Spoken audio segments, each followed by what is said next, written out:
para a nossa opção de vida, tá?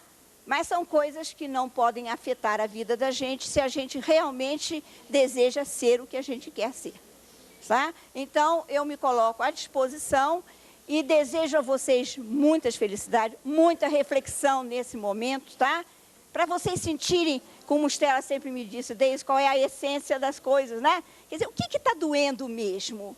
Não é o horário integral, não são as condições da escola normal. Tem alguma coisinha, tá? Que talvez a gente não tenha pensado bem e que a gente tem que pensar, tá?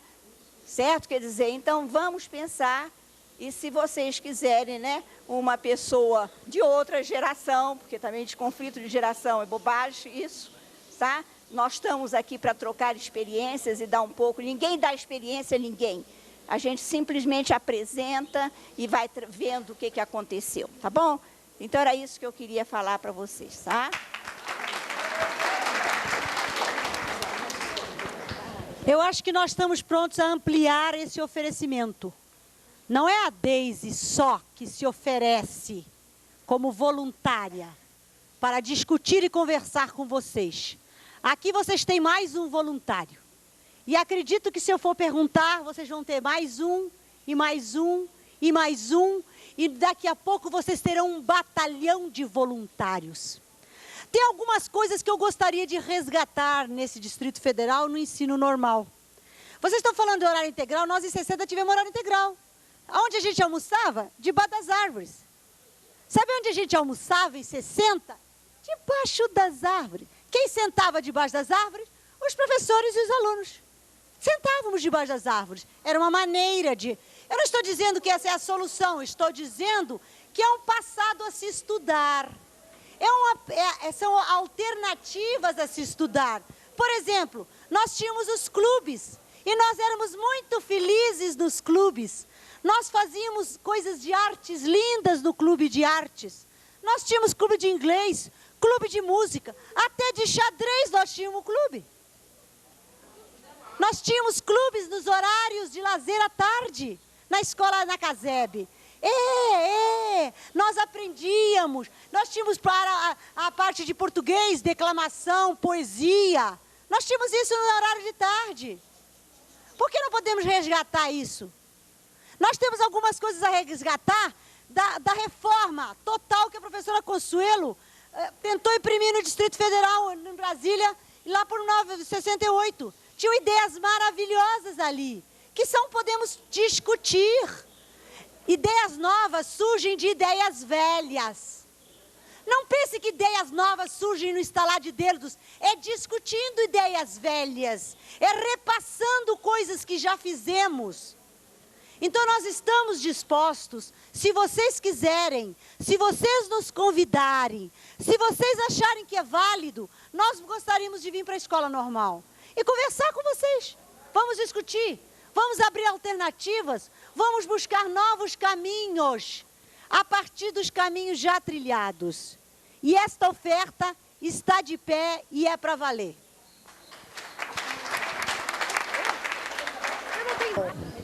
Bem, eu agora fiquei preocupada, porque cheguei já um pouquinho atrasada. Hein? Meu nome? Meu nome é Consuelo de Menezes Garcia. O Lima saiu por uma questão de antiguidade. O Lima já saiu do meu nome. O que eu quero dizer é que eu estou meio aturdida. Aturdida porque senti no ar que existem alguns problemas que não estão sendo devidamente consolidados. Eu não sei se essa chamada horário integral é realmente o problema ou se ele é o sucedâneo do problema. Então eu não tenho como apresentar nenhuma proposta nem nenhuma solução, porque acho que só vocês sabem qual é o problema, só vocês é que são capazes de diagnosticá-lo, colocá-lo em parâmetros e dentro de uma situação passível de ser solucionada, e vocês mesmas é quem tem que aventar hipóteses de solução. Se a solução estará em vocês, se a solução não estará em vocês, se é preciso ir buscar essa solução em outro lugar, se é preciso encontrar em outras pessoas que estejam neutras em relação à situação que se formou. Quer dizer, eu não sei. E na minha experiência de vida, eu nunca transferi meus problemas para os outros. Talvez por isso eu tenha escrúpulo de entrar no problema de vocês. Enquanto vocês não estiverem com esses problemas muito bem equacionados, em que vocês sabem exatamente qual é a grande dificuldade e quais são as variáveis que vocês dispõem para o solucionamento do problema, ele passa a ser um fantasma. Ele não é um problema de fato, ele é um fantasma. É algo que perturba vocês, mas e vocês não sabem onde procurar a fonte dessa perturbação. É por isso que eu estava aqui e eu estava querendo ir embora, porque eu estava sentindo que eu não estava tendo a mínima capacidade de, entrando nessa situação, poder aventar para vocês qualquer formulário, quer seja formulário de amor, quer seja formulário de dedicação, quer seja formulário de profissionalismo, quer seja um mecanismo tecnológico, quer seja um mecanismo técnico, eu não sei, juro que não sei. Vocês é quem tem que encontrar, é dentro de vocês que vocês têm que encontrar as respostas que vocês precisam. Eu não posso sequer fazer como a Daisy, de me oferecer para ajudá-las, porque eu moro a 1h40 de avião direto daqui. Então não dá. Essa eu não posso fazer. Então eu estou me sentindo realmente impotente. E essa situação de impotência, eu passei a entender agora o quanto ela pode estragar a vida da gente. Eu não tenho condições de ajudá-las, porque a minha experiência é intransferível.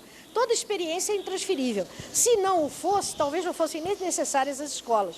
Bastava que nós tivéssemos uma fonte de experiência e passássemos ao lado dela e fizéssemos uma transferência. Eu quero uma transferência de 3 seringadas de experiência. E com isso a gente ia construindo a experiência. Não dá. A experiência é individual, intransferível, única. A mesma experiência vai calar nele de uma forma, vai calar em mim de outra forma. Então eu não tenho. É esse que é o sentido que eu disse a você? Sentado. Sentado. Não. É preguiçoso ter sentado. Aqui, Maricela. Não sei se Tímido. tá certo. Tá assim? Olha lá, Maricela está filmando. Meu nome é Ivone e como já viram... Meu nome é Ivone, como já do jardim. Quando cheguei em 1960, eu fui professora primária na escola classe da Vila Planalto. E gostaria de um lembrete. É que nesta escola, o curso normal não tinha ainda escola de aplicação. Então, as primeiras turmas da escola normal fizeram a prática de ensino na Vila Planalto. Conforme Cosete, Maria Célia, que foram da primeira turma, puderam testemunhar. Foi um ano, em 1960, e apenas este ano eu fui professora primária, quando justamente serviu de laboratório a escola da Vila Planalto. Os professores iam com as alunas para fazer a prática de ensino nesta escola. A partir de 1961, fui vice-diretora da escola de aplicação, que era de Madeira. Já foi tão falada, tão comentada. Fiquei 6 anos como vice-diretora na escola de aplicação e depois fiz o curso de direção de escola elementar, voltando para o Jardim de Infância, que foi inaugurado em 1970. Aí no jardim é que eu considero maior realização profissional. Considero devido ao trabalho que foi feito no jardim. Foi um trabalho feito com muito amor, diferente dos demais, dadas as experiências inovadoras que nós fizemos, mas não foi trabalho meu, foi trabalho do corpo docente e da equipe técnico-pedagógica, que era da escola normal, que pertencia ao curso normal. Apenas eu posso relembrar como era feito o trabalho, assim, ligeiramente, como era feito o trabalho no jardim, porque na escola de aplicação era parte administrativa. Então, a gente não tinha, assim, muito relacionamento, a não ser a parte administrativa total da escola. Mas no jardim foi um trabalho feito assim, foi um trabalho feito junto à equipe técnica que confundia. nós éramos administrativas e técnicas, né? Quer dizer, não havia direção, não havia orientação, era apenas um trabalho único de todos os professores juntos. Apenas o jardim tinha uma característica diferente, que eu não sei, no início de sua fundação, é que atendia-se primeiro aos professores da escola normal. Quer dizer, era um problema muito sério, porque o pessoal que morava aqui nos arredores gostariam de entrar no jardim. Mas era feito especialmente no início para os professores da escola normal. Isso depois foi ampliando, mas havia muito problema de matrícula, porque todos queriam entrar no jardim da escola normal, a ponto de haver até portarias do secretário de Educação determinando a entrada para o jardim. Nós tínhamos muito problema nesse ponto de vista. Fora disso, o trabalho foi feito com muito amor, com muito sacrifício também, porque era um início, mas foi pelo conjunto e pelo corpo docente, que a gente não pode deixar de mencionar, não em nomes, porque talvez vai esquecer alguns, mas todos trabalharam em conjunto e fizeram com que o jardim hoje continue sendo aquele jardim que sempre foi de 1970. Muito obrigada.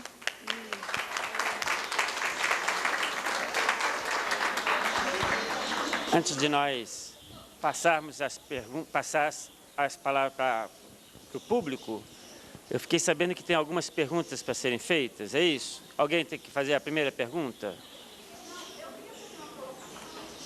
Pois não. Vem cá.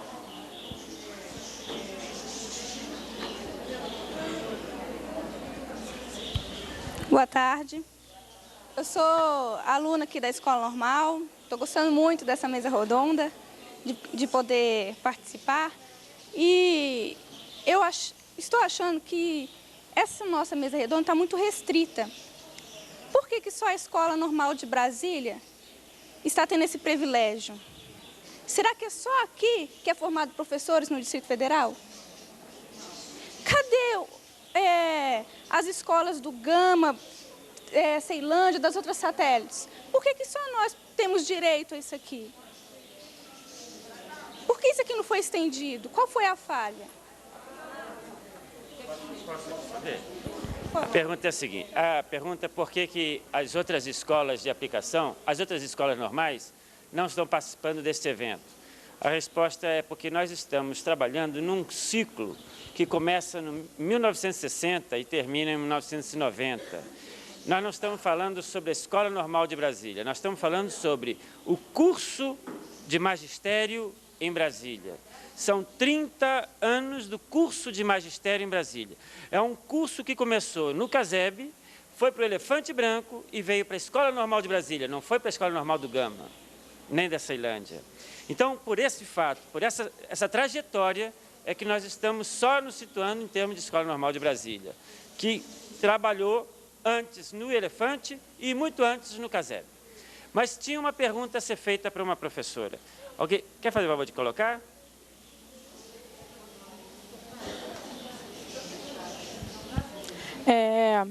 A professora Miriam Ottoni colocou aqui que nós vivemos, quer dizer, a escola normal, né, viveu aqui a ditadura militar, né, 20 anos, né, sendo fundada em 60, a ditadura militar a partir de 64. Bem, eu queria saber, né, dos aqui presentes, as transformações ocorridas a partir acabou a ditadura militar. A partir daí, será que não acabou mesmo uma ditadura total? Quer dizer, essa expansividade toda que vocês queriam colocar aqui, né? Por exemplo, assim, no campo da artes, como foi colocado. Será que isso está sendo mesmo hoje realizado? Será que hoje todo mundo está conseguindo mesmo colocar isso aqui? Ou tem outro tipo de ditadura? Ou a gente está vivendo outro tipo de ditadura quando vocês mesmo não conseguem colocar essa expansão toda para a gente? Não sei se ficou claro, ou preciso de falar mais algo. Pode ser. É que a colocação foi dela. Primeiro, eu não falei que o problema é muito mais gerencial e administrativo, do que mesmo político, do que um problema da ditadura militar. Nós continuamos vivendo o mesmo problema. O mesmo problema que em 60, 61, cada mudança de governo, nós sofremos uma mudança geral. Cada mudança de governo, mudam os dirigentes da educação a nível de secretaria, mudam a nível de escola e vão mudando. E as coisas que estão começando a acontecer, deixam de acontecer. E às vezes nem memória fica. E esse problema não acontece só na Escola Normal de Brasília, nem só no sistema educacional de Brasília. Acontece no Brasil inteiro, acontece no Ministério da Educação. Muda o ministro, muda todo o staff, os projetos que estão em andamento desaparecem, passam para o limbo, digamos assim, e são recuperados anos depois, como um referencial, quando alguém conseguiu guardar algum documento. Em geral, até esses documentos são destruídos. E enquanto houver isto, por isso que eu acho importantíssimo um plano de carreira estruturado, em que os postos de comando sejam assumidos em função de estudos, em função de trabalhos executados, e não apenas em relação a conhecimentos políticos ou envolvimentos políticos. Então, aí nós poderíamos, talvez, fazer alguma coisa e dar continuidade. Enquanto for assim no Brasil inteiro, nós estamos trabalhando na areia. Nós, muitas vezes, no Ministério, elaboramos e realizamos ou promovemos cursos para professores no Brasil, e muda o prefeito, esses professores todos vão embora e começa-se tudo de novo. Não se perde tudo, porque a comunidade sempre aproveita aquele treinamento de uma outra forma, vai para o comércio, vai para um outro lugar, e sempre a comunidade cresce. Mas a área do magistério, da educação, sempre está perdendo, sempre começando tudo de novo. Continuamos na mesma.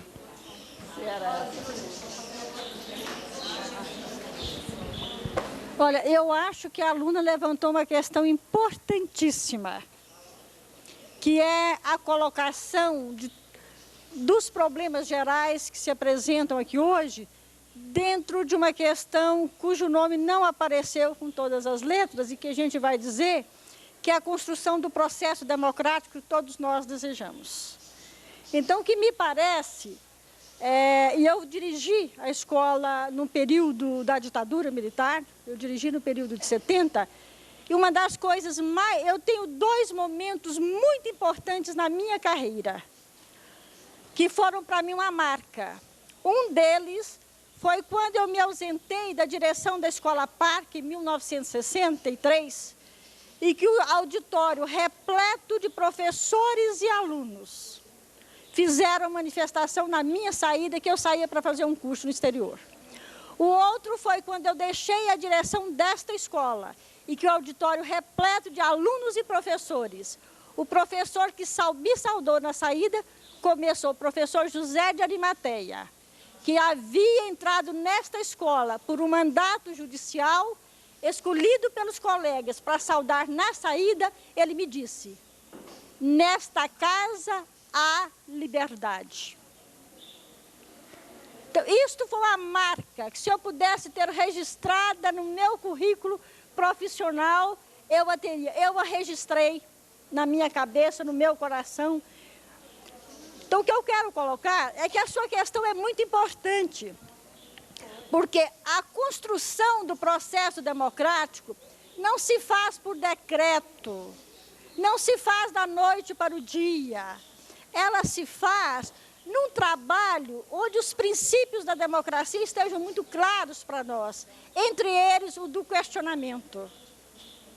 E, evidentemente, uma geração que passou sem poder questionar, como foi a geração dos professores, como foi a nossa geração, tem, evidentemente, uma dificuldade maior, até mesmo de aceitar posições de questionamento, do que a geração de vocês que tiveram a felicidade de já ter, neste momento da sua formação, esta possibilidade. Então, eu acho que essas colocações, todo o problema da escola tem que ser colocado dentro de um contexto. Então, eu vi hoje colocações, quando eu disse de manhã que esta escola foi criada, ela foi concebida. A sua concepção arquitetônica é uma concepção de globalidade. Me parece que os problemas de discussão não podem ficar afetos só aos alunos. Tem que ser discutido junto com os professores, junto com os pais, junto com os servidores, junto com a escola de aplicação e junto para que se possa vencer essas barreiras nesse processo que nós ainda estamos de implantação de uma democracia com todas as suas letras, com todos os seus princípios, com tudo aquilo que nós desejamos. Eu acho que você tem toda a razão na sua pergunta.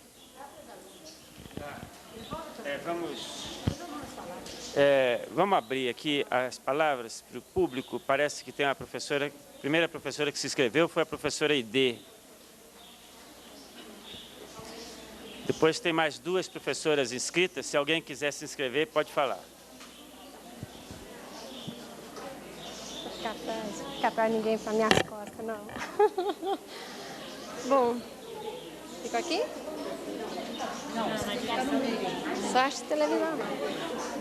Bom, primeiramente eu quero dizer da minha alegria de poder recebê-los todos aqui na escola. Sou professora da ativa da Escola Normal já há 19 anos.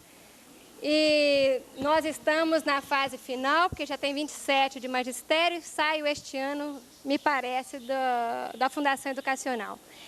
E parece que eu me senti na obrigação de falar alguma coisa para vocês. Eu sei que está todo mundo muito cansado, mas vamos me aguentar mais um pouquinho. Vocês já me aguentaram tantos anos, né, gente? Mais um pouquinho, acho que eu mereço um pouquinho de vocês. Eu estive e tive o privilégio de passar pelas 3 casas, porque aqui são 3 casas distintas. Primeiro, pela escola de aplicação, depois jardim de infância e, finalmente, no 2º grau. E, por causa disso, eu tenho uma experiência que não sei se vai valer alguma coisa para frente, mas que eu gostaria que vocês refletissem. O primeiro ponto a refletir é sobre o horário integral do professor. Tudo bem, eu tive horário integral no jardim da infância, na escola de aplicação e no 2º grau. Só que é uma realidade diferente. No jardim da infância, nós tínhamos, o núcleo é bem menor. Então, há mais amizade, é mais parecido com o ano de 60.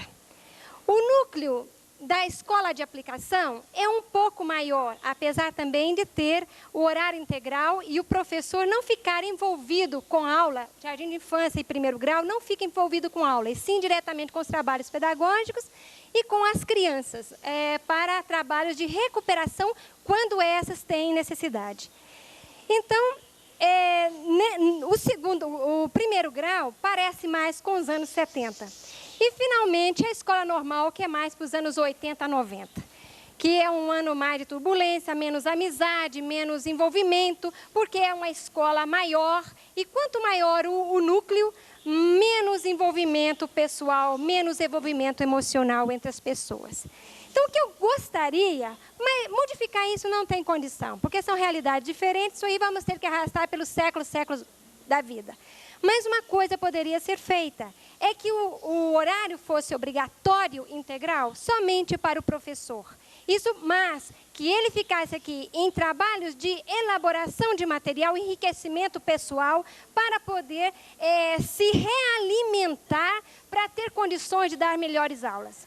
primeiro grau e jardim de infância fazem isso, apesar de, muitas vezes, perderem o tempo que poderiam usar mais. Falo isso para minhas ex-colegas, que às vezes nós perdíamos, que já estive nessa realidade, que nós poderíamos, às vezes, estudar mais, e às vezes a gente batia mais papo, nós usávamos mais o lado emocional do que o racional.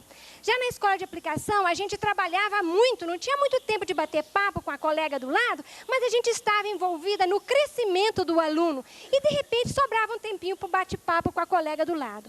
Já na escola normal, a gente só dá aula, e quando a gente vai ter um momento de descanso, a gente está na sala policiando as alunas para fazer dever, porque elas não querem fazer dever, infelizmente. Então, o que eu acho? Que este horário integral deveria ser para a aluna optativo e que na escola tivéssemos cursos para enriquecimento de currículo, ou seja, nas artes, na parte de informática, em tudo que você possa ter como atividade extracurricular de enriquecimento, de educação integral, como alguém disse no início, e que a aluna viesse realmente aqui porque estava a fim de fazer, e não porque tem que ficar com a professora Idê no calcanhar dela, ou a professora Vera. Só para título de curiosidade, eu gostaria de saber quantas alunas hoje aqui estão fazendo o relatório da professora Vera. Levanta a mão, por favor. Então, vocês veem que a maioria está aqui porque foi quase que coagida por uma professora que, para a minha maneira de pensar, é uma das melhores professoras que nós temos na escola normal. Sim, tá, eu concordo com a sua discordância, mas, infelizmente, ontem, por exemplo, nós tivemos aqui na escola aula com 2 turmas que eu fiz tudo para as alunas estarem aqui. Levante a mão o primeiro ano, por favor. Então, professora Vera, eu acho que eu estou com a razão. Não é?